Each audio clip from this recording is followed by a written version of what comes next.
Hello lovely people! Today I'd like to stay in my cozy studio chatting with you and painting a Halloween-inspired sketchbook spread.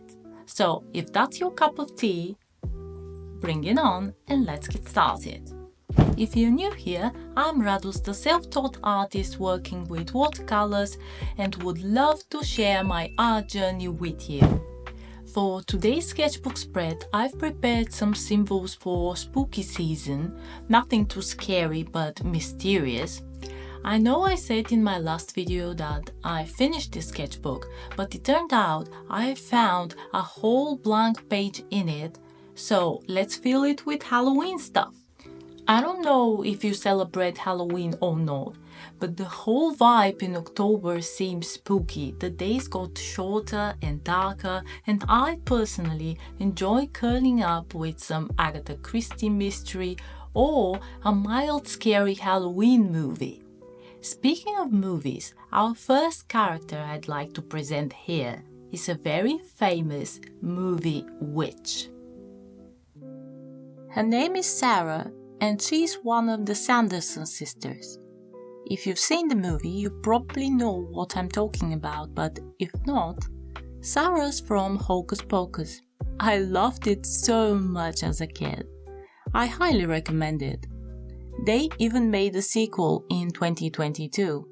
You could not probably tell from my sketch here, but Sarah's played by Sarah Jessica Parker from Sex and the City. I really like that actress. So we have our witch here, one of the symbols of Halloween.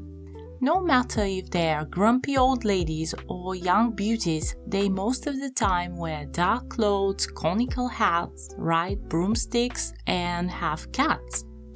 That's what we know from pop culture today, right? Sarah here has all the beauty in her family, although not the sharpest tool in the box, if you know what I mean. I love painting portraits. Sometimes I mess them up, and most of the time when I say that, I love doing it. And at the beginning I wanted to draw all the sisters. There are 3 by the way. But I thought it's a better idea to have one witch and some other objects we connect with scary stories. Although I have to admit, thinking about witches makes me sad, not scary, because I can find some things a lot darker and scarier, and one of them is the witch hunt. Thousands of women lost their lives, and that is a real dark page in our history. But let's go back into pop culture and art, more specifically to my attempt at art.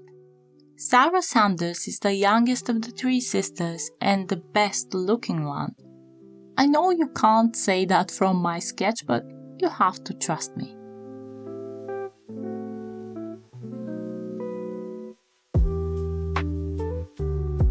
The next thing I'm going to draw here is the famous carved pumpkin. This is our Jack o' Lantern. This old Irish legend is very popular today, modernized but used in almost every Halloween decor. But I've learned that at the beginning, people started making these lanterns from turnips. Later on, the pumpkin was introduced. I like the pumpkin version, to be honest. The face of our Jack is a little bit inspired from The Nightmare Before Christmas, if I might add, and that's another wonderful movie to watch by the director Tim Burton. If you want to feel that slightly spooky vibe presented in a really interesting way, Tim Burton is your guy, just saying. From the many versions there are about Jack-o'-lantern, I've understood that he was once a man who tricked the devil. But later on, the devil, a tricky little menace, seeked his revenge, and so this guy Jack stayed forever wandering, neither in hell nor in heaven, searching for light. And people scared of him left lanterns in front of their houses, as they knew he was searching for light. From what I've read, he was not a saint while alive, but this sentence is really scary. Now people carve pumpkins with so many different faces, and it's actually a good bonding tradition in a family. I somehow imagined this page to be divided into sections, and a magical wand seemed to be the perfect tool for the job. And not an ordinary wand, of course, but the Elder Wand, the most powerful of them all. If you're asking yourself what's she talking about, you probably haven't read Harry Potter. So, in this magical series, the Elder Wand is described as the most powerful of them all, and of course, caused many problems like every powerful weapon in the real world, combined with our dreams for power. So that was my choice. What's also interesting about this wand is that it's a gift from the Death himself. Yes, 3 wizards who were actually brothers managed to outsmart the Death, and one of them wished for a wand worthy of a wizard who had conquered the Death. Dream big, they say, dream big. But we all have to be careful what we wish for, don't you think? Because this guy didn't end very well. The smoke from the magic I wanted to be green at the beginning, slowly changing into bluish green. But then I put it way too much blue, but I still like it. Tell me, what do you think? If death grants you one wish, what would be? Now that our page is divided magically, let's jump into the next section where I chose to draw another dark object flying from the nightmares, and that's the bath. I jumped into drawing a scary Halloween character, but I guess this time I couldn't, and so let's make it a cute one. Bats are really interesting creatures, and being active at night is probably one of the reasons to participate so often in Halloween decor, books and movies as something creepy and fearful. From vampires torturing innocent people to Batman, who fights crime at night, bats enchanted our imagination.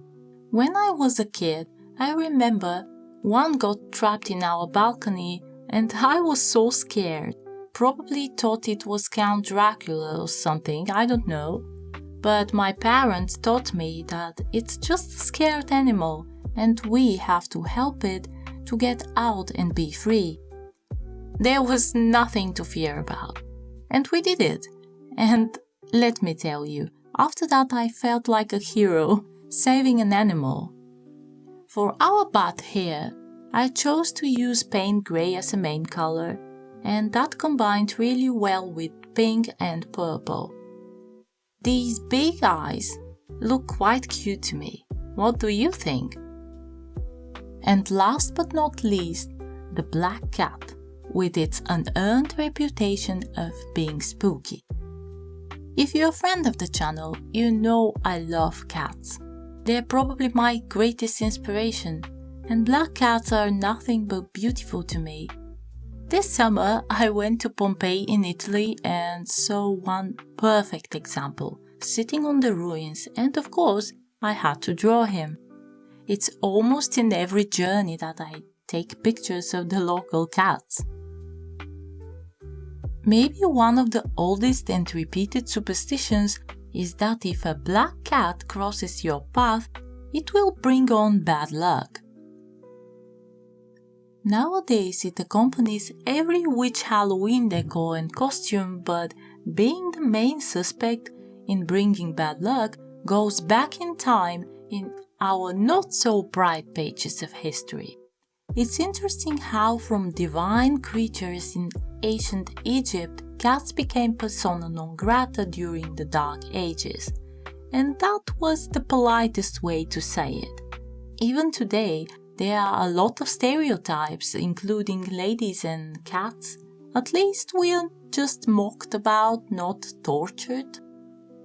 Our cat here brings the magnificence of the old days, looking proudly ignoring all authority, That independence, in my opinion, won the cats their bad reputation. The eyes are focused somewhere else, piercing to the one who looks in them. I would like to pay special attention to the eyes as I want them to have depth, to look really magical. And that to be the perfect finish for our Halloween spread. Tell me if I succeeded.